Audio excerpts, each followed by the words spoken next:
Happy Thursday, everybody. Jim Williams here with Chris King as we get just parlays for the next hour.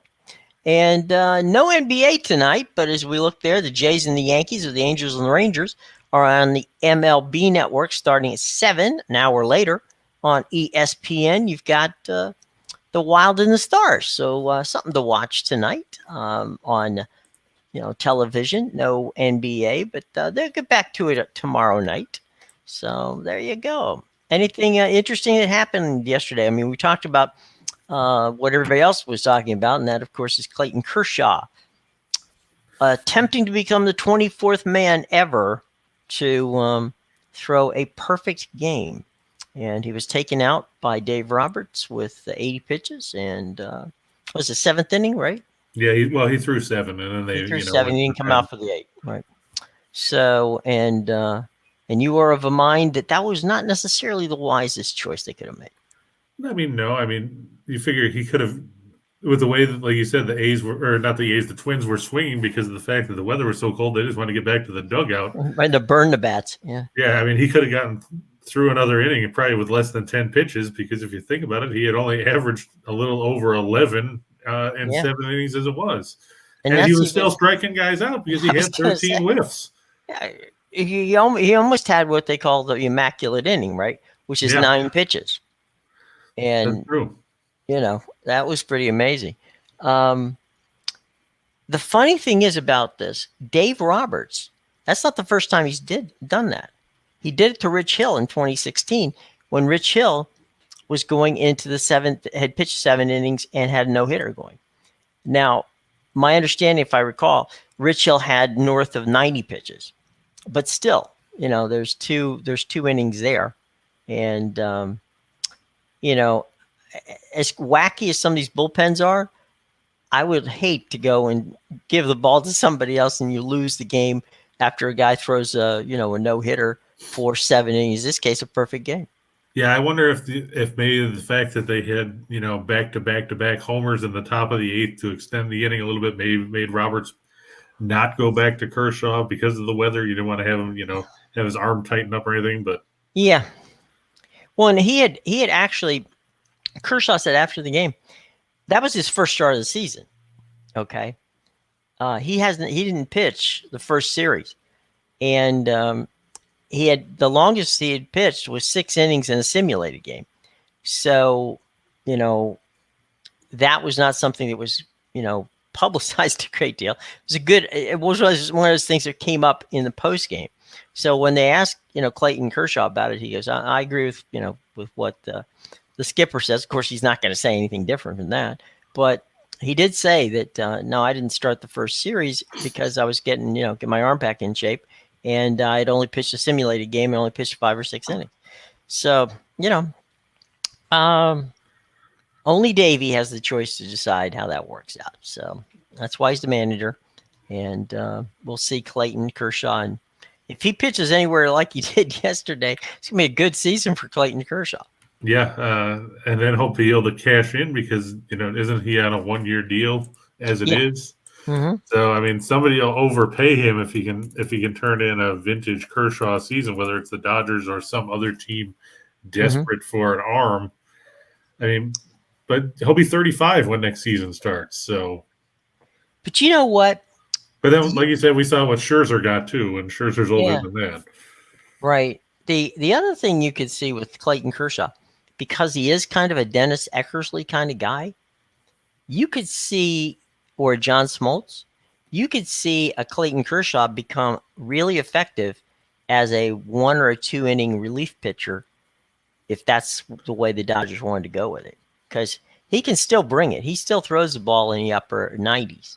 So, there might be a life after starting pitching for Clayton Kershaw. I don't know.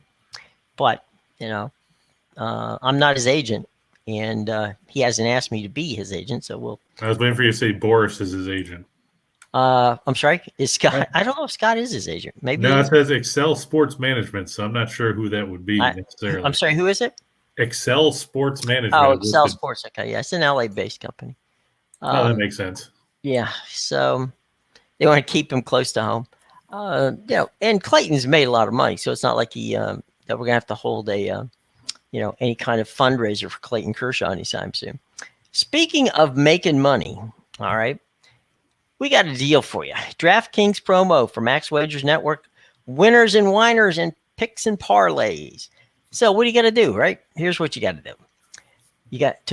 You bet $5 to win 200 in free bets, making your first deposit of a bet of anything over $5, any MLB Moneyline bet, and you get a free $200 in free bets, and it's basically giving you a chance to win on their cash, which is not a bad way of doing things. But here's what you got to do. You got to do this. You got to use our promo code, WAW Video. That's WAW Video.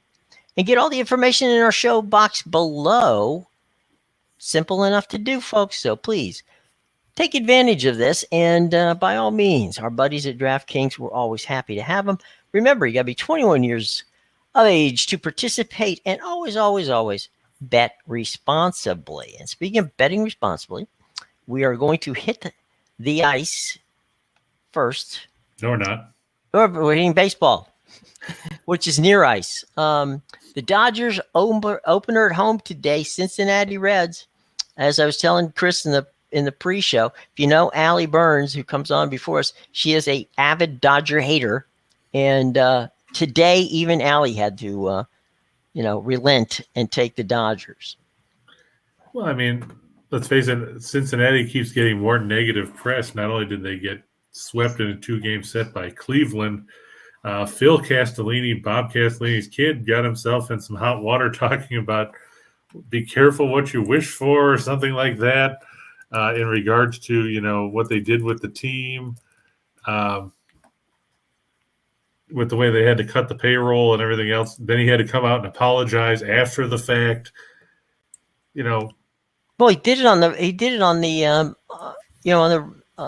the Reds flagship radio station. Yeah, WLW there.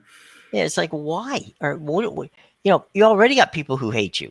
Do you want to make it worse? Yeah, for those of you that didn't hear the comments, somebody asked why a fan should maintain trust in the Castellinis, and his comments were, quote, well, where are you going to go? Let's start there. I mean, sell the team to who? That's the other thing. You want to have this debate. If you want to look at what you would do with this team to have it be more profitable and make more money, it would be to pick it up and move it somewhere else. Yeah, that's going to go over well in Cincinnati, the Queen City there. They have enough problems with franchises and such. With cheap owners, you look at Mike Brown and the Bengals. Mm-hmm. And now you've got Castellini here. Is anybody in Cincinnati going to spend any money? That's why the Royals left way back in the 60s. Yeah, but, Cincinnati, that metro area, I mean, the airport's in Kentucky. All right, so you've got Kentucky, you've got people from Indiana that drive. That's a regional team. That's a lot like Kansas City, okay, in that it's a regional team. So they've got a heck of a fan base if they would just literally look back in the day, right? Back in the 70s, look at how successful the franchise was in the 70s. But you get back to the point being cheap ownership, right? If your ownership's not spending any money, or you're not even looking like you're trying, it's still going to be tough. The silly part of this is that if you look at the attendance records over the season, the Reds still draw pretty well. And again, people will go there and watch the games. So for the owner to go and talk like that, it makes no sense. It's just shut up. Like you said about the Reds back in the 70s, and Mm-hmm. It reminds me of when the Bengals in the 80s, when Steve Young was drafted by the LA Express in the USFL, and Bill Oldenburg, of course, offered that ridiculous contract that I think Steve Young is still getting paid through. He will be paid till he's 60 on that. That's the way the contract is structured. Deferred money, he gets paid till he's 60. Yeah, and Oldenburg's dead. So he was paid off last year then. Okay. I thought it was 2027 or something like that, or 2024. I But I think couldn't they remember. accelerated the payments because my understanding was he's 60. That Yeah, it's okay. He was originally going to be paid until 2027. Is what it was right, going to be then. right, and then they accelerated the deal, and the deal was before he left Los Angeles. The deal was changed so that it would be on his 60th birthday he would receive his last payment. Right, but I mean, the whole thing with that was the Bengals could have drafted him number 1 overall, and they offered. Lee Steinberg called Mike Brown and told him about the contract that was offered. And he said, "Are you going? Could you match it?" And Mike Brown said, "Sure." Right after I find oil under Spinney Field, which was the practice facility for the Right. Bengals at the time. So this is an ongoing trend in Cincinnati. I mean, How about you're not Mark winning Schott? over the. Yeah, that's true too. You're not winning over the fan base with comments like that. You're not winning over the fan base when you trade away the majority of the name players from your franchise. Because I mean, look who's gone: Sonny Gray's gone, Amir Garrett's gone, Jesse Winker's gone, uh, Eugenio Suarez. As bad as a hitter as he was, he had power. Mm-hmm. He's gone. Now you got a bunch of no-name guys in the rotation behind Male and Castillo once he comes back. But then you got a bunch of young guys. I mean, you're starting Sessa today as an opener because you don't want to throw San Martin right out of the back. Walker Buehler 1-0, 360 ERA. He beat Colorado on opening day. The Reds 12th in the majors with 4.5 runs a game. They're 10th in runs on the road. The Dodgers are tied for 6th, averaging 5 runs a game this season. They were 7th in runs per game at home last year, averaging 5.06. Like Jim said, this is the home opener in Chavez Ravine. Let's face it, the Dodgers don't have a lot of holes in their lineup. Cincinnati Does. Let's be generous. They have some holes. The Dodgers 43-9 in their last 52 against teams with a winning percentage below 400. 39-12 in their last 51 as a home favorite. 42-13 in their last 55 against teams with a losing record. The Reds, they split with the Braves on the road, but they're 1-5 in their last 6 against teams with a winning record, and 1-6 in their last 7 when their opponent scores at least 5 runs in their last game. I can't trust the Reds here. I mean, we tried giving them the benefit of the doubt against Cleveland. It didn't ban out. I'm sure as hell not going to give them the benefit of the doubt now. Not against the Dodgers on a home opener. No, I'm gonna take Buehler. I think he should probably be able to stifle the Reds and give the Dodgers 6 quality innings out of that and move Los Angeles to the victory. I would think that that's a pretty good shot of that happening. Michael asked a question. He was driving home last night. He heard that Daniel Snyder was up for tax evasion. And is he going to lose ownership? Michael, I would point you to a very well-written story. I think it was Jesse Doherty of the Washington Post wrote it. I'll look for it as we go throughout the show here, and if I can find it, I'll punch it into the comment section, and you can read it. It really we don't have time to go into the details, but if indeed the allegations are true, then yeah, there's a very good chance that Daniel Snyder might have to sell the team. And at the same token, we all know about the situation with Brian Flores and his explaining that how he was asked by Stephen Ross to basically tank games so that they could get a better draft choice. If indeed that's true, and we'll find out, then there might be 2 franchises that might have to be sold. So now, was it tax evasion, or was it the fact that he was withholding refundable deposits from season ticket holders and all that? There was a bit of a, and again, these are allegations. So what I'm saying is allegations. Okay, it's not just because I say it doesn't mean it's true. Okay, so let me just couch that there. We need a big thing that says disclaimer. Yeah, I need a massive disclaimer here. What they're talking about was a scheme whereby they took the money, they refunded money, but it wasn't 100% of the money. Okay, so they were taking money, for lack of a better way of putting it, off the top and giving back a partial refund. That ain't kosher in any situation. So that's what threw up flags at the SEC, not to be confused with the Southeastern Conference, the Securities and Exchange Commission. And that's the reason it got in front of congressional committees.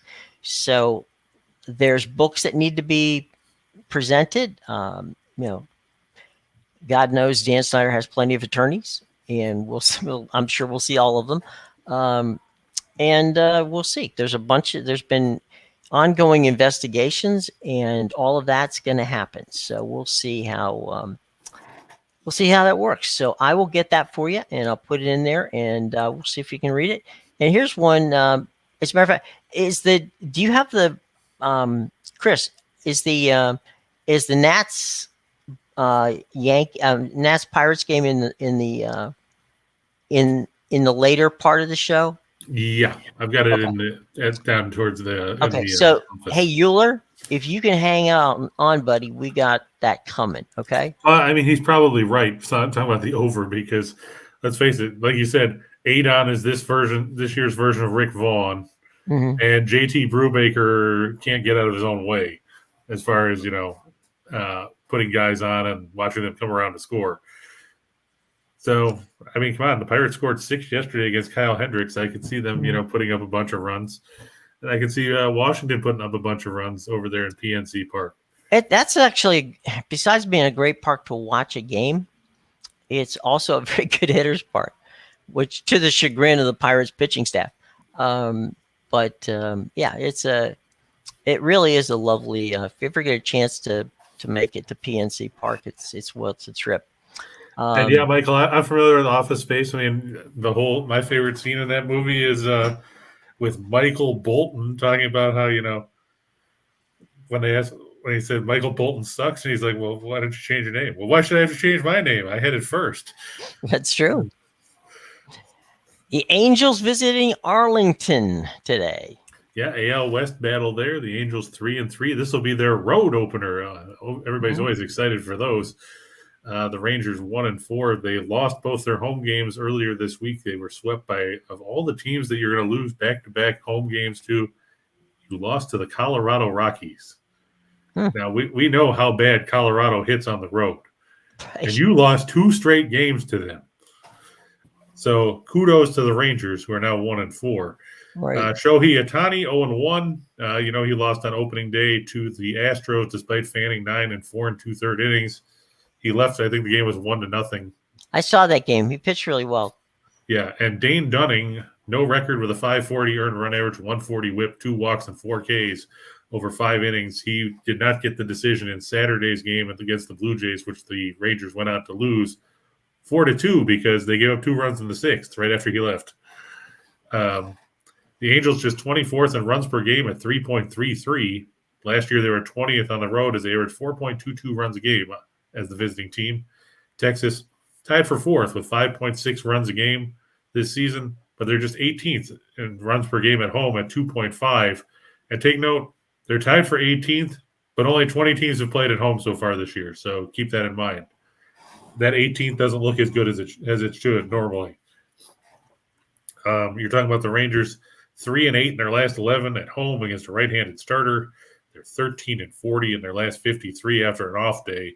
So apparently they don't like having days off any more than they like playing at home. They're 1-4 in their last 5 against a starter with a whip below 1.15, and they're 1-4 in their last 5 at home. The Angels don't have a bunch of any real good metrics running for you here stat or trend-wise. But let's face it, Ohtani facing the Rangers pitching staff. I think that or facing the Rangers lineup, and then Dunning. We've talked about how bad Texas's bullpen has been in the early going. The Angels should be able to generate some offense here and pick up the victory on the road.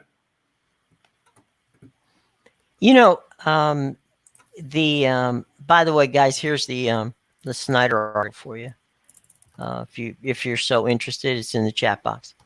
The Rangers spent almost, what was it, $500 million on Yeah, in the off Semien season. and Semien and Seager. They spent like $500 million on their middle infield, Right.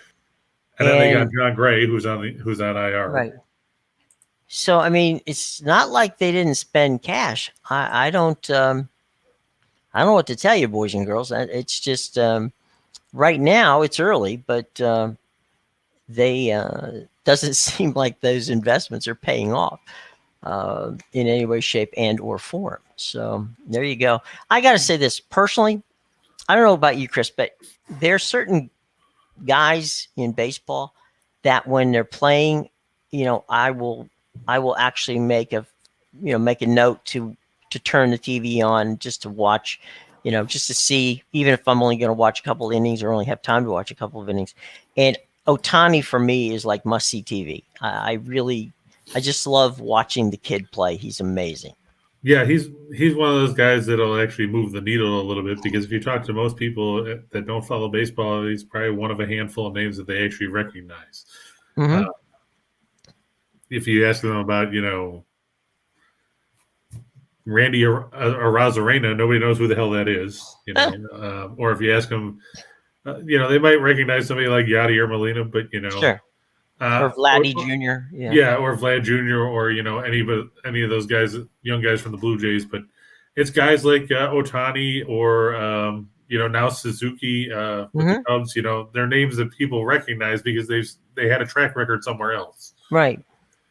And I don't know if you saw it or anybody saw that, but it was a funny picture. It made the highlights. Ohtani went 0 for 2, and it's his third bat in this game, whatever game it was. It was a game over the weekend, and he just didn't seem to feel like he was hitting or the bat was helping him. So in the off, he's in the on deck circle. He's sitting there on his knees, taking his hands and giving pushing up and down on the bat like he's giving it CPR, like he's saying, "Come on, wake up, please! You got to help me here." So yeah, I he thought, struggled at the plate in the early going. He's just 4 for 25, and he fanned 8 times.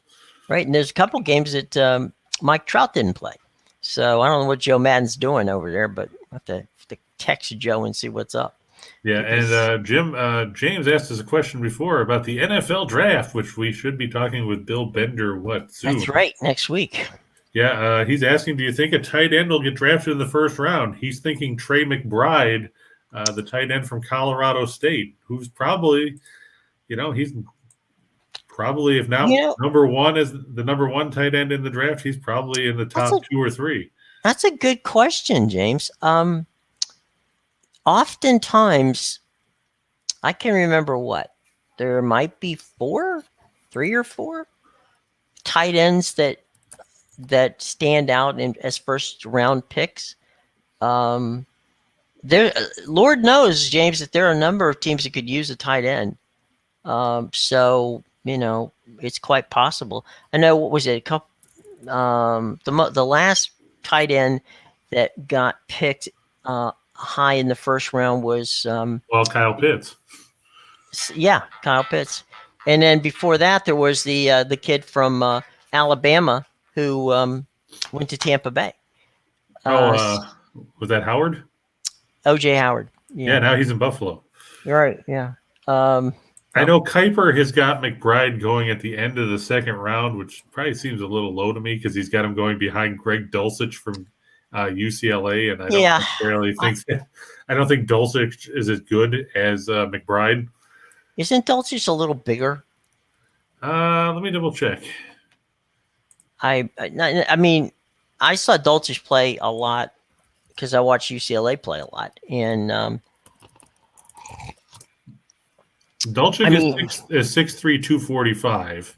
Okay, so McBride's about the same. 6'4", 260. Yeah, he's a little bigger and a little heavier.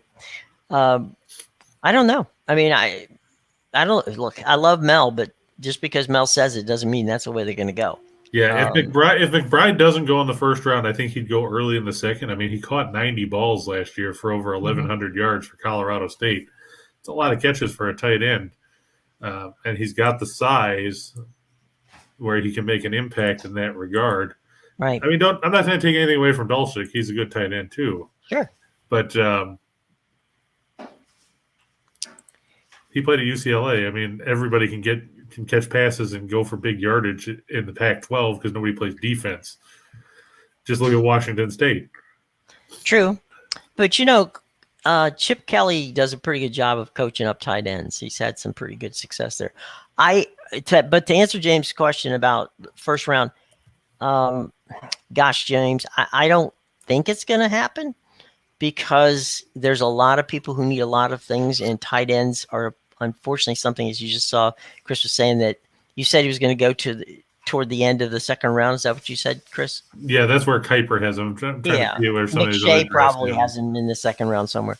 So, unfortunately, it's quite possible that would be it. Even though, as we said, there are a number of teams that could use a quality young tight end. So we'll see. Yeah, let me see where McShay had him, just out of curiosity. Yeah. Let's see. McShay had him going mid-second round in Green Bay. Okay. At 53. You got to audit all. You could easily pick up the $600 million. I'm surprised it's only $600 million because stadiums these days, are well north of 700 million, pushing the, over the billion mark. So, yeah. Well, no, what Michael's saying is the state is. I'm familiar with the Buffalo deal, of course. It's $600 million is being kicked in by the state. It's $250 million from Erie County, which is where Orchard Park is, and then the Pagulas and are kicking in. I think it's $350, and then there's the $200 that comes from the league. Right. So it's about $1.35 billion. It's the same people that built Tottenham Hotspur. It's the same. The London firm, yeah. Yeah, okay. It's a pretty stadium they built for Sean Kai. And the good part about the deal with Buffalo is the big chunk of the money that's coming from the state is coming from the back collection of taxes, or not taxes, but the revenue sharing from the casinos that were on all the Indian reservations that had been held up for 4 or 5 years. So the Seneca Nation finally released, I think it was $417 million that they owed the state, and that's going straight into the state's part of the funding for the new stadium in Buffalo. Well, I mean, if you look at it, given what you just said between the owners and the league, they're ponying up close to, if not equal to, what the state's putting up. So that's a relatively fair deal from that standpoint. As far as a lot of these owners get far better deals than that, so I wouldn't say that that's a bad deal for. And I mean, now you're looking at what Kansas City's talking about. They want a new stadium, and you know what? That is one of the nicest. Those two stadiums together, Kauffman and Arrowhead. That complex, the Harry S. Truman complex, is as pleasant and easy to get in and out of as any place you want to. Why you would want to build a stadium in the middle of downtown Kansas City is beyond me. And what Washington, the Commanders, they're talking about, somebody, they want to put put one in Virginia or somewhere else. It's going to go in Virginia. There's no question. And the reason being is the two other places. I mean, the original stadium was built by Jack Ken Cook. He never actually got to see the finished product. Dan Snyder finished it. And right now there's 3 entities attempting to do it. Maryland is attempting to keep it in that same area. Nobody wants it there.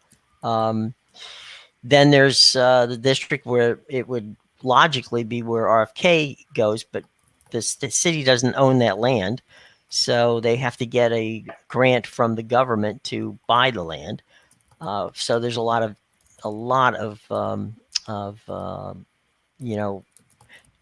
bureaucratic red tape to get you there. And the bottom line is the state of Virginia is a very, very rich state, and it doesn't have any professional sports. So they figure they can build a stadium somewhere between Alexandria and Dulles Airport and along the metro lines and easily, do a good job. I don't know what it's going to turn out to be, but it's the state of Virginia's money, not mine. And whether or not Mr. Snyder owns the team when that stadium is finished, it could very well be the same situation where Snyder's out and a new owner benefits from it. So we'll see. And Michael said, as a Denver fan, he says, get rid of the Chiefs altogether. Yeah, I'm sure that you have to go and talk to our buddy Scott Steen after this show at 3:00. I'm sure he'd be happy to entertain that conversation with you. Hey, Andrew. Andrew went 3-2 yesterday. Good for you, Andrew. Good to hear. 3-2. That'll get you in the Hall of Fame. All right, Chris. Let's. Where are we going now? Going to the ice? Yep. All right. Let's go to the ice. Now, I know that we saw Colorado yesterday, but if you followed us yesterday, we told you that Colorado was going to take care of the Kings because the Kings were 0-8 in the last 8 meetings. And so they did. Yes. And that game was over after 12 minutes when it was 4-0. If you turned it off at that point, good for you, because if you're a masochist or a Kings didn't fan, get any better. Yeah, it didn't get any better. The final score was 9-3 in favor of the Avalanche. Now Colorado gets the New Jersey Devils. Now, I'm sure everybody's like, well, come on, New Jersey just won the other day. Yeah, they beat the Arizona Coyotes. Congratulations. Yeah. That record for the Devils is wrong. I forgot to update it. The Devils are actually nowhere near 39, 26, and 10. That's what I get for that was that would have been a pretty good record. Yeah, that's what I get for updating 2 slides at once. Right. The Devils are actually 26, 41, and 6. And they're 10, 24, and 2 on the road. Colorado numbers are correct. They're 53, 14, and 6. They obliterate teams at home for sure, as the Kings found out yesterday. Mm-hmm. Nico Dawes, 10 and 11, a 313 goals against, an 893 save percentage. Supposed to start for New Jersey against Pavel Francouz, 14-3-1 with a 258 goals against, a 917 save percentage, and 2 shutouts. Since Darcy Kemper started yesterday, why not let the backup get a game in? Yeah, but he's not a bad backup. No, that's true. He's better than some teams' starting goaltenders. That's right.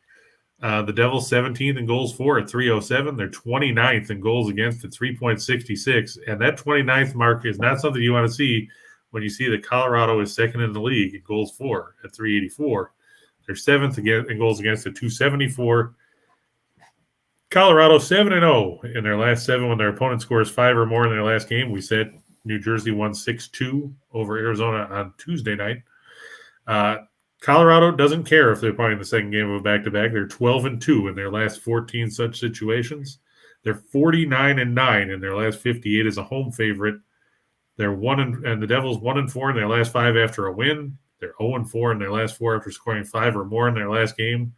And they've dropped 8 of their last 9 meetings in Colorado, which is weird because if you remember way back when, the New Jersey Devils were once upon a time the Colorado Rockies.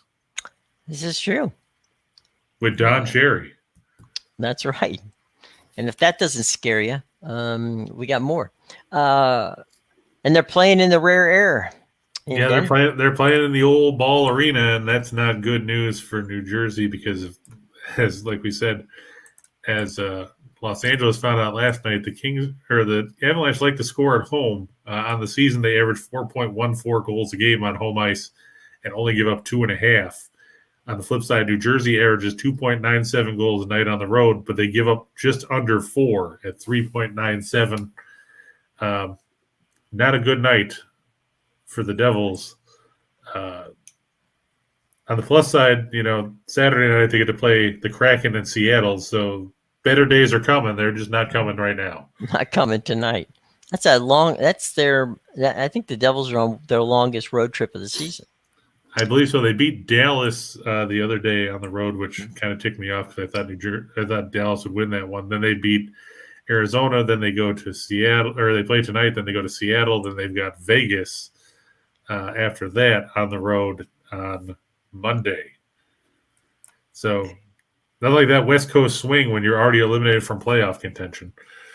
Yeah, it's what I did notice looking at the cap schedule, but just general was there was I looked at it and there was a ton of teams for some reason that had their longest road trips here toward the tail end of the season, and that I found that to be a bit odd. But well, which is worse, having it at the end of the season or being like the Islanders and being on the road for like the first 3.5 weeks?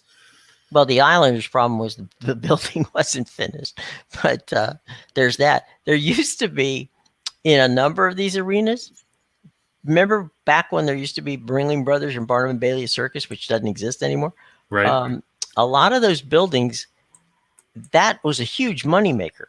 So they would schedule 2 weeks of Ringling Brothers, Barnum and Bailey Circus in a lot of these arenas. So that would be when you would see a ton of these teams hit the road, because for 2 weeks they weren't going to go home, because those 2 weeks were, filling the building with, circus goers. So. And elephant crap. Well, there's that. I just didn't want to get into it. So now, Jim, Michael wants to know your thoughts on the Derrick Carr contract.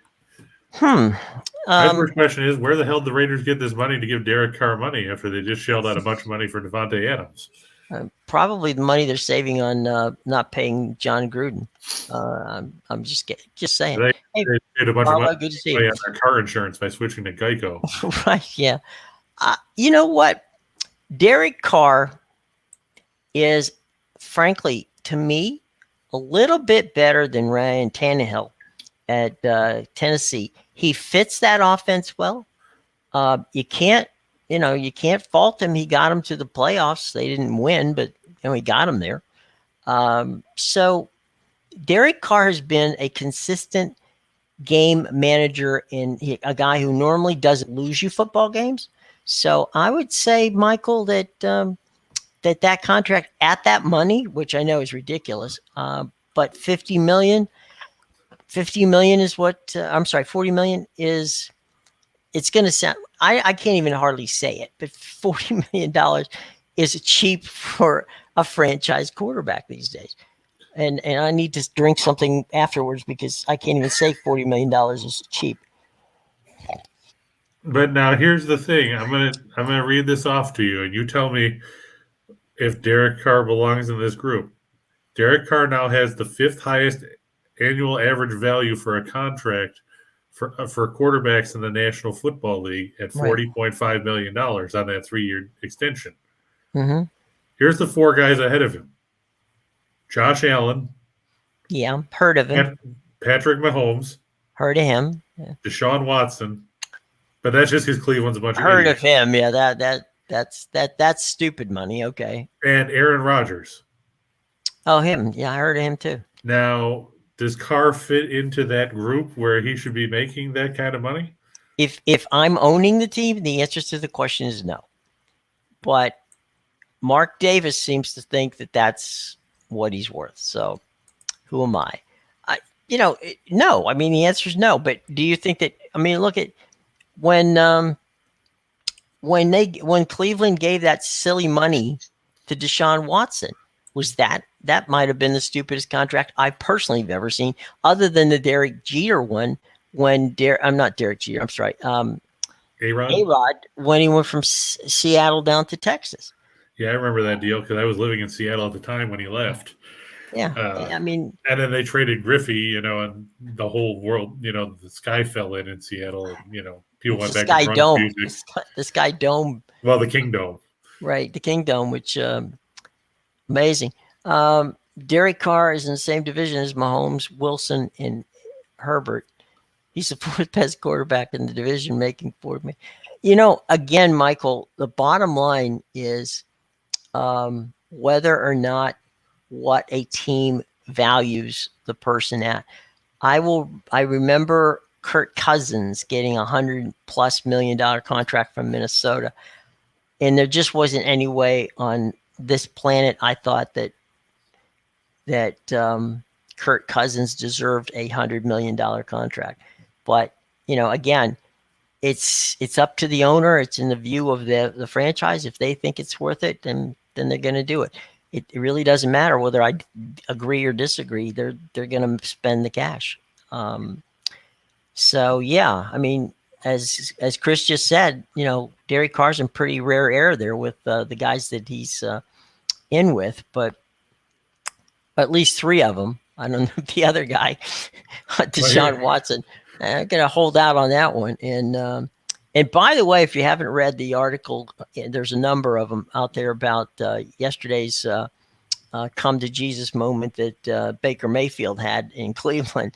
That's worth checking out too, if you're a football fan. But here you go, Jim. Here's the other. There's 7 guys in the NFL that make $40 million a year. Mm-hmm. I gave you 4 of them in front of Carr. Here's the other 2: Matthew Stafford and Dak Prescott. Now, if I ask you which one of those quarterbacks is number 7 as the guy that you want the least, that you're paying $40 million a year to, who is it? Well, there's only one, Derek Carr, that I personally would I would take Carr over Deshaun Watson. Okay, right now. So Carr would be 6. He would be 6 on the list of 7. I'm giving him that because at least he's taken teams to the playoffs, and at least he has shown that he's not. I mean, Derek Carr's low maintenance. Okay, so there's that. So again, on that list you gave me, he would be 6 out of 7. I can live with that. Plus, you don't know with Watson, you don't know if he's going to be suspended or anything either. I'm sorry? I said with Watson, you don't know if he's going to get a suspension out of all that off-field issues either. So you also don't know that he's even going to play it down, and that's the other thing. Yeah, but his money's guaranteed, so he doesn't care. No, I understand that part. I'm just saying, the point being, it makes you wonder what Jimmy Haslam was smoking at the time that he gave him a guaranteed 5-year, $230 million contract where, like you said, he might not play it down, but he's still going to get every cent of that $230 million because they guaranteed the whole deal. Yeah, there's a lot of dead presidents going around in sports. That one, I mean, that one, what he did is he just made 4 of those guys or 3 of those guys you talked about a lot of money when they go to renegotiate their contract. Well, on the plus side, Mahomes recently did a deal. What was it, a year or 2 ago? Yeah, his deal is almost $500 million. Yeah, Allen signed his deal in the offseason, so it won't even start yet. Well, Justin Herbert's deal is going to be astronomical when it comes up.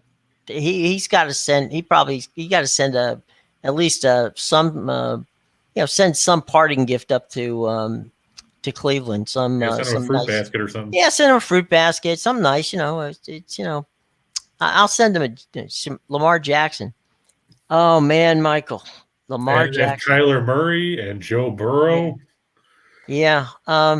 Lamar doesn't have an agent, and the big news has been Steve Bisciotti has desperately tried to get him to sign a contract, and Lamar. I mean, Lamar doesn't have an agent and doesn't want an agent, so we'll have to see.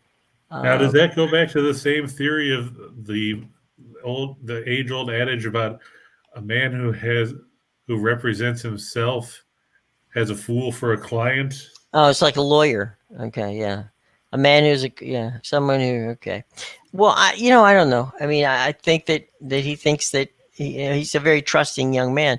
I know that Bisciotti desperately wanted to get him under contract before, because this is his walk year. There's no reason to believe he's going anywhere other than Baltimore. But, once that contract was signed in the division with Deshaun, he just made Lamar a lot of money too. So we'll see. And a lot of guys making a lot of money off of this. Yeah. Bill McDonald wants to know if we like the Cards over the Brewers today. Is that in our 9 today?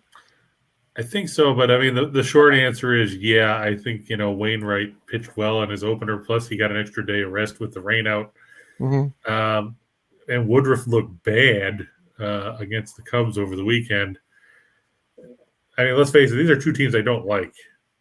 Mm-hmm. If there's 2 teams that you asked me that I would absolutely, if they were on fire, if I would put them out, I would say no. I would just let them burn to a crisp. It would be the Cardinals and the Brewers. But at the end of the day, I'm going to give the Cardinals the upper hand. Not so much with the pitching matchup, because you basically say Wainwright Woodruff is a push on a normal day. Right. The Cardinals have hit better than the Brewers, which is odd, but yeah. I mean, you look at Milwaukee struggled again yesterday. Of course, they tried to give away the game to Baltimore. They gave up 2 in the 8th after leading 2-0 after 7, and then they had to score twice in the 9th to get the win. But, I mean, you're looking at a Milwaukee team that comes into this, they're batting all of .212 as a team. And, that's not going to get it done. They've got 3 homers as a team in 6 games. That's nuts. Michael, you're right. The White Sox are close. So there's hurricane warnings in Carolina tonight. Yeah, well, they're playing the Red Wings, so I'm glad Detroit Lenny's not in the chat because he'll probably be mad. But, the Red Wings kind of fell apart in the second half of the season. They had played well in the early going, and then they just vanished. They're really young. That's true. I mean, they got a lot of good young talent, but the problem is in order to be successful, that young talent has to actually continue to prosper, and you've got to have some people to cultivate that young talent. You got to have some veterans, and they don't really have those. Nope. Gone are the days when you had Darren McCarty or Chris Draper or Vlad Konstantinov and those guys that could, mentor the younger guys. Now it's or even Stevie Eiserman. Yeah, exactly. Or Fedorov or anybody like that. You know, now it's Dylan Larkin and Tyler Bertuzzi and a bunch of other guys that, they could be good down the road, but they're not great right now. Patience. Yeah, patience is a virtue. They've been saying that in Toronto since 1967, but they still run people out of town on a rail. It's going to be Alex Nedeljkovic, 18, 21, and 9 with a 334 goals against, a 900 save percentage and 2 shutouts. Carolina's going to start Antti Ranta instead of Frederick Anderson tonight. Ranta 12, 4, and 3 with a 242 goals against, 914 save percentage and 2 shutouts. Respectable. Yeah. I'm surprised they're not starting Anderson, but I hadn't looked to see who Carolina's got coming up. I know they don't play tomorrow because there's only two NHL games tomorrow, and that's the Islanders, Montreal, and Winnipeg, Florida. I saw Sly was here earlier. I was going to ask him if the storm had blown through Winnipeg, but I'm not sure if he's still unfortunately, unfortunately, he may not have internet. Yeah. The Red Wings 22nd in goals for at 284. They're dead last in goals against at 382. Carolina 9th in the league in goals for at 332, and they lead the league in goals against. So you've got the best defensive team in the league and the worst defensive team in the league. What could possibly go wrong here? How could this be a problem, mister? Carolina 5-1 in their last 6 against teams with winning percentage below 400. They're 21-6 in their last 27 on one-day arrest. They're 52-19 in their last 71 after allowing 2 goals or less in their last game. They're coming off that 4-2 road win over the Rangers. Detroit 20-74 in their last 94 on the road. 18-73 in their last 91 as a road underdog. I know it's an ugly number for Carolina, but guess what? Sometimes ugly numbers pan out. We saw it pan out with Florida and Calgary the other night. Look for Carolina to win comfortably in this one. Let's go to our friends at Caesars. Now, Caesars Sportsbook is giving you $1,100 first bet insurance. Place a first-time wager of up to $1,100 and get it back in the form of a free bet if you lose. So you can't lose, which is very cool. So Caesars Sportsbook, $1,100 first bet insurance. Place a first-time wager of up to $1,100 and you get it back in the form of credit if you lose. Not a bad deal. Okay, so to do it, though, you know the drill, guys. The drill is this. The drill is you have to use our promo code and go to the show box, the link below, and that'll take you to this cool deal, which our buddies at Caesar Sportsbook have. Okay, so thank you to Caesar Sportsbook. And as we always say, bet responsibly, and you have to be 21 years of age to participate. All right, so it's time for the big one, folks. We're going to start. This is the good stuff. 2 for the money starts off the big end of the show extravaganza. Yeah, The we talked about Colorado, New Jersey. This one should be pretty one-sided. I mean, let's face it, New Jersey's bad defensively. They're on the road. They're not necessarily a good road team. Colorado's coming off a 9-goal performance last night. You have to think they're going to win this one comfortably. Talking about teams that are not good, the Anaheim Ducks. They're going to go to Tampa Bay. Andre Vasilevsky starting against Anthony Stolars for the Ducks. Anaheim 2-11-4 in their last 17 games coming into this. Guess what? It's going to be 2-12-4 after tonight. Chris. Bay. Yeah, I agree. Anaheim will win this game, but boy, does Tampa Bay look tired. They do, but I mean, I can't favor a team like Anaheim. Oh no, that wasn't what I was saying. I'm just saying that I agree that the Ducks should win. Lose. I'm sorry, but it's just that Tampa Bay just looks really road weary as you're getting ready for the playoffs. Yeah. Well, fortunately. And this one they have to win because they're getting themselves in a position where they may fall into a wild card spot. So they've got Winnipeg Saturday. They'll play that. The Jets will be playing the second game of a back-to-back there, and then they don't play again until Tuesday at home against Detroit. So at least they don't have to go anywhere for a few days. True. Yeah, that'll be helpful. That's one plus for them. Yeah. But you're right. They've looked sluggish. I mean, they got shut out the other night by the Stars, 1-0. Mm-hmm.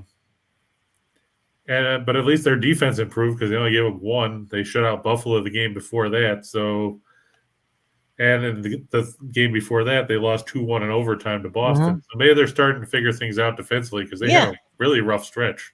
They did, and especially Vasilevsky, who I think the last time we talked about it, we talked about how many more games he played than anybody else. It was almost, I think the number you had was like 44, 47, something like that. Yeah. It was a lot of games. So, no, I agree with you. I think they'll win tonight, but they got to get their act together pretty quick as they get ready for the playoffs.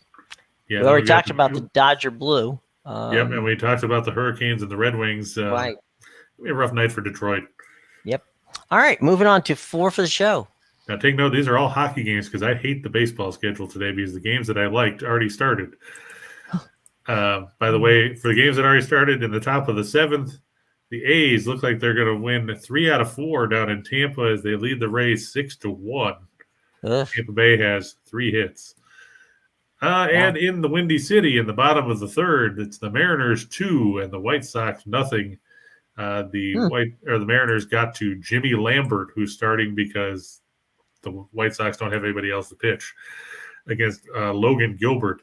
But I was looking at the Mariners lineup, and God, these averages are terrible. Adam Frazier's hitting $148. Jesse Winker's hitting $150. Mitch Haniger's hitting 111. Eugenio Suarez is hitting 211. Jared Kelenic, who homered in the second inning, is hitting $1.25. Julio Rodriguez, the highly touted prospect, is hitting $1.05, and that's after he got a hit. Cal Raleigh hitting $1.67. Then you get to the hot hitters in this lineup, if you want to call them that. Ty France is hitting $250, and J.P. Crawford is hitting $400. But come on, you've got 6 guys in your starting lineup that – no, I'm sorry. Yeah, 6 guys in your starting lineup that are hitting less than $1.50. The Mendoza line, they're below. Michael gives us this quick update from Chicagoland, 50-mile-an-hour plus winds. That's probably why Kalenic's ball got over the fence instead of just being a pop-up to short. Right. Now, everybody was on the bandwagon for the Mariners. They were the sexy pick. Yeah, I'm waiting for Trader Jerry to rear his ugly head again. Yeah. Flames and the Golden Knights. Yep, that game's in Calgary. It's supposed to be Markstrom and I think it's Markstrom and Leonard. Yeah. Let me just double check to make sure. I can't imagine that Calgary wouldn't start Markstrom. Yeah, it's supposed to be, that's who they're listing at the moment, of course. Yeah, but the most important one is Did Bruce start Halak tonight? God, I hope not. According to Goalie Post, which is where I usually look, I either look there or Daily Faceoff with Frank Sarabelli for goaltending matchups. Does a good job. He's got, they both got Thatcher Demko starting against Karol Vejmelka. Okay. So, hey, there's that. Yeah, I was hoping that he doesn't start. I hope he doesn't switch it at the last minute and then decide to go to Halak, because if he does and they lose, then somebody needs to smack Boudreaux around when it comes to starting goaltenders. Right. Because everybody knows that, you know, he will have earned right. He will have earned his nickname Spanky. So there you go. I like the Penguins over the Islanders tonight. Penguins looking to avenge that 5-4 shootout loss the other night. And Boston over Ottawa. It's supposed to be Anton Forsberg facing Linus Ullmark. The Bruins battling in there with Tampa Bay for the third spot in the Atlantic, and of trying to avoid a wild card, which would probably get you a matchup with either Carolina or Florida. Right. So both of the teams trying to avoid facing a division winner. And the Pens are trying to get stay ahead of the Capitals. Yeah, because I mean that's tightened up, and Washington still has a couple of games in hand as well. So Pittsburgh needs to start winning some games as opposed to, you know, giving them away. Yeah, not a good plan. All right, here we go. The menu, boys and girls. Get ready. Get your pens and paper ready. Pay attention. Yeah, I'm going to take the Tigers over the Royals. And I mean, Kansas City, you know, they're starting Zach Greinke today. I think he was going to go yesterday before the weather postponed the game with St. Louis. This is Comerica? Or are they playing? This is Kaufman. Kaufman. This is in Steen's backyard, where he said, well, you can get there in 8 minutes or whatever. Well, tell him to open the window and listen. Yeah, he'll be going up against Casey Mize for the Tigers. I just think Detroit will get the upper hand. I'm not convinced that Kansas City's for real at this point of the year. They could prove me wrong, but even Steen said he thinks they're a year away at this point. Yeah. Like we said, I'm going to take the Nationals over the Pirates. Neither one of these pitchers are overly intimidating. I know you said Adon can throw hard, but he can't throw accurately. Control, yeah. And Brubaker can't do either one of those things. So could be a lot of offense in this game. Josh Bell, take a look. He's coming back to Pittsburgh. And Josh has gotten a hit in every game so far this season. There you go. That's a teaser there, folks. There you go. I'm going to go with the Braves over the Padres. It's supposed to be, is it Charlie Morton, I think? Let me double check. Charlie Morton and Joe Musgrove. The Padres, they don't score a lot of runs. I mean, they're 4-3, but come on, 3 of those wins came over the Diamondbacks. So there's that. And I just think Atlanta should be able to bounce back. Maybe they're not at home. Maybe they flushed out we won the World Series last year crap out of their systems instead of making a week-long party. Now they actually have to go somewhere else. And it's the Padres home opener, so they might be a little flat. And the Braves had to fly cross-country to get there. True. I'm going to go with Ohtani over 6.5 strikeouts. The Rangers whiff a lot. And we saw Ohtani get 9 Ks against the Astros in 4 2/3 innings. And the Astros were the second lowest strikeout team in the majors last year. And they can rake. Yeah, suffice it to say Texas strikes out more often than that. Mm-hmm. There's more holds in those bats. Yeah. Yep. At Coors Field, I'm going to look for the Cubs and the Rockies to stay under 11. It actually went down. It was 11.5 originally, but of course they had to move it down just to tick me off. I'm looking to see if Ryan's in the house, because you got San Jose coming up next. Ryan, wherever you are, buddy. Yeah, a couple of lefties on the mound at Coors will be Justin Steele and Kyle Freeland. Mm-hmm. The Rockies have stayed under in 4 of their 5 games this year. The Cubs 2-2-1, but they were under in both games at PNC Park. So they're 0-2 on the road as far as the total. The Sharks over the Blackhawks, not a whole lot to talk about there. Chicago is bad. James Reimer is going to start for the Sharks. Kevin Lankinen to start for the Blackhawks. I just think that San Jose is the better team at this point. And that's not saying a whole lot. The Blues over the Sabres. Supposed to be, let's see, Jordan Binnington for the Blues. Sabres have not confirmed whether it's going to be Craig Anderson or Dustin Tokarski at this point. Either way, St. Louis, they're battling to make sure they maintain a guaranteed playoff spot. So they should get the win on the road at the KeyBank Center. Nashville, minus 120 over Edmonton. This game coming to you from the Bridgestone Arena in Nashville. We've got, let's see, I imagine it's Saros. Yeah. Mike Smith for the Oilers. UC Saros for the Preds.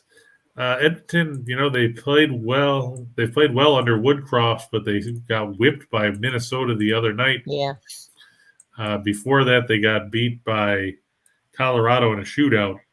So they've dropped 2 in a row. Nashville's a tough place to play. It gets very loud there, as Matthew Torvik would tell you when he's here. Nashville plays well at home. I think that they'll win. They'll pull out the win on home ice. We've got Dallas. I looked to win at home over Minnesota. Dallas plays good on home ice. I can't explain it. They play terrible on the road, but they play well at home. Starting goaltenders for that look like it's going to be somebody. Where is it? Somebody will be there. Yeah. Yes, somebody will be in net for somebody. Marc-Andre Fleury actually going to get the start. I was going to ask. You beat me to it. Yep, he's confirmed to be the starter against Scott Wedgwood because, sure, why not start an ex-Coyotes goaltender after I picked Dallas? Right, in a game that you need. Yeah, I thought that Jake Ottinger was going to start. But, Wedgwood hasn't been bad. He played pretty well against Toronto last week in a game that the Leafs ended up winning in overtime down there. Mm-hmm.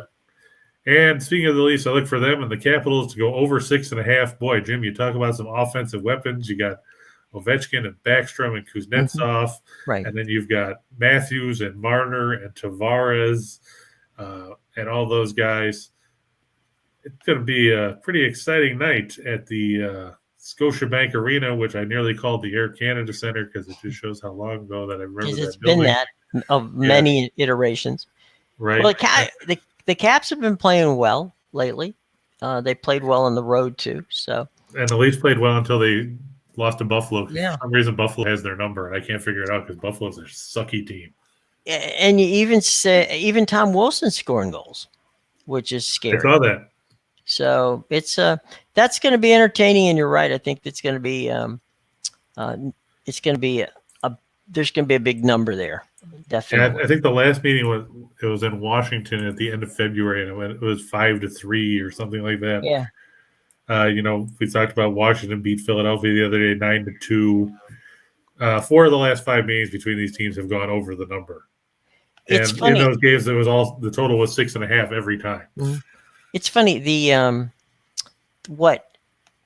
Over the years, for some reason, and I have no idea why, when the Capitals and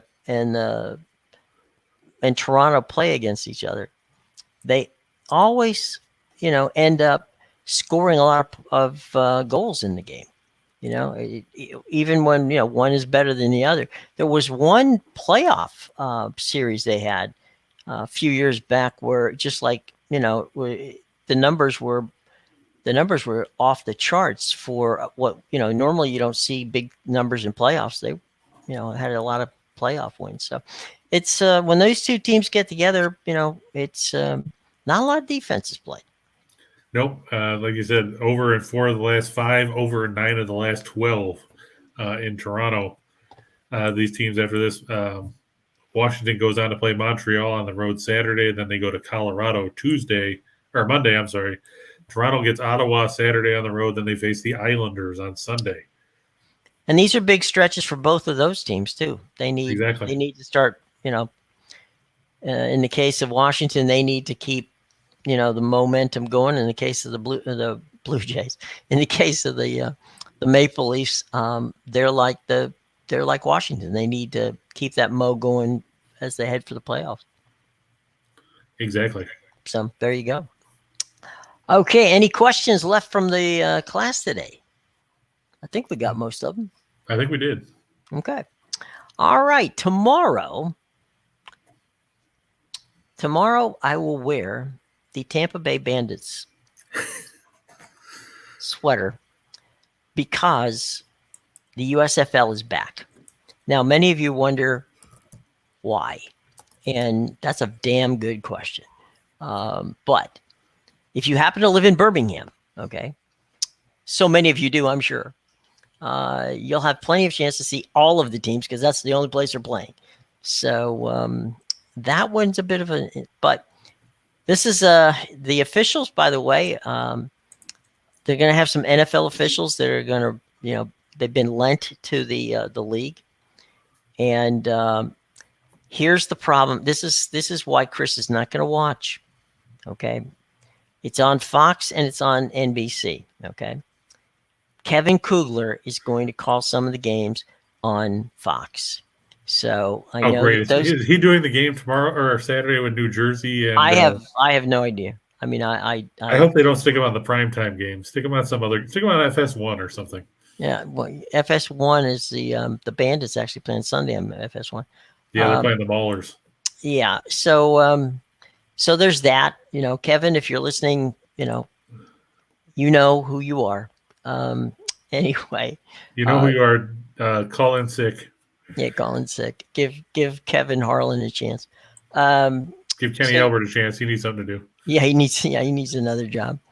So that's what they're looking forward to. The Chris Collingsworth, his son, is going to be calling games for the NBC side of this. So it'll be interesting.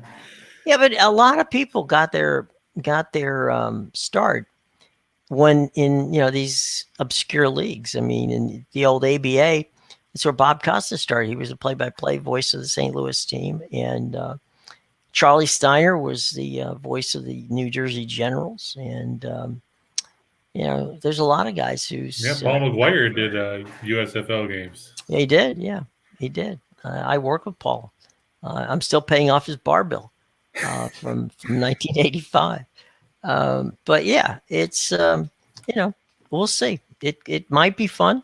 It gives us something to watch in the way of football for those of you who are football freaks and desperately need it.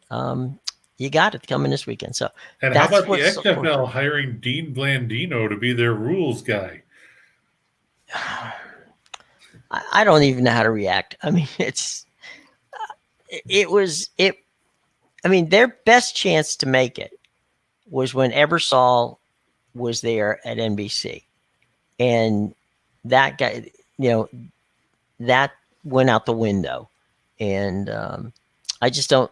One of these two leagues is going to make it, and if you've got a relationship with the NFL, which the USFL does and the XFL doesn't, I'm gonna bet that the USFL is going to make a much better partner than that. Plus, they got both Fox and NBC's got money in this deal, so that definitely is helpful. So we'll see. But football over the weekend. I bet you didn't think that was going to happen. So I know a lot of people who back in the old USFL days didn't think it was going to happen either. So we'll see. At least this time, when they get their paychecks, they'll all be going to the same bank. They won't have to rush to the bank in different cities. So there you go. That used to be the big problem. Rich, it was the gunslingers. Yeah, Rick Neuheisel talking about right the gunslingers there with Clayton Manges. Right, just run like hell to the local bank and cash your check because you might be the fourth guy and the fifth guy doesn't get his check cashed. So. And then they started setting it up at a bank that was like 40 minutes or 40 miles away or something like that.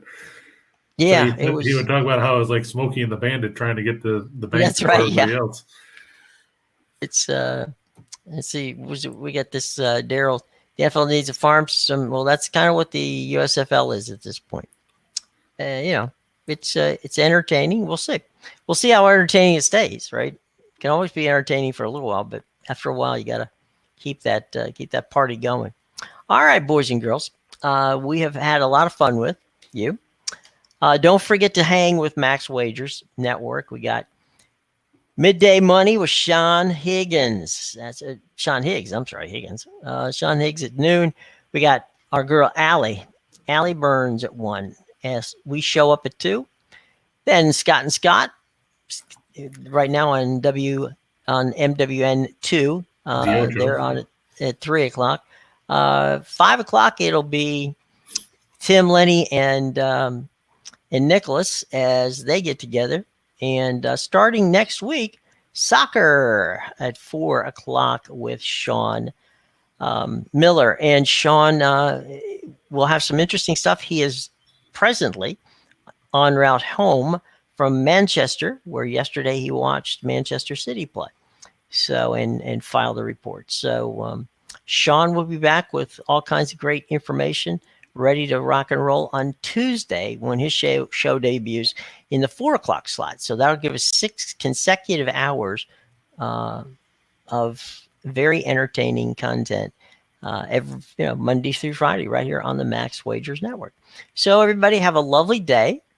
Make sure that you check the box below, because what's there? Well, we know what's there. We got the DraftKings deal. We got the wonderful opportunity to do some business with Caesars.